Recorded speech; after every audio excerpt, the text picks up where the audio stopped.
You are lucky because you are married a Filipina. Yes. You know, Filipina is very hospitable. Yeah.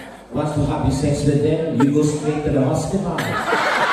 Yes, because they will get pregnant. Yeah. And you're going to have a baby, so you need to go to the hospital, okay? And that's what he meant. And I'm proud to say that Filipina is the best wine in the whole wide world. Why? Because Filipina is caring.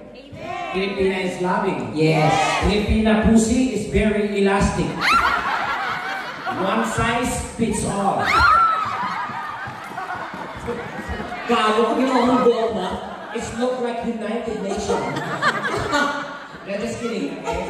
Ate, how long have you been together? Wow, galing. 30 years old. 30 years. So in 30 years, what have you done? Is position.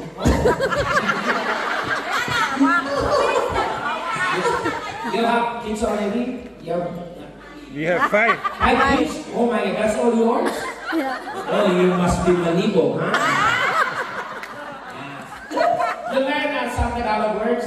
Yeah. Maganda. Like basic Tagalog? Uy!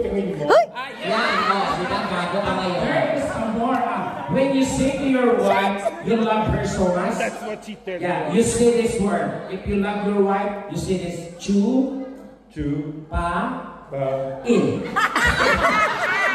Chu, pa, in, moko. Chu, pa, in, moko. Very good! That's right! You tell that to your wife later, okay? O, tita, yan ang yung bunganga mo.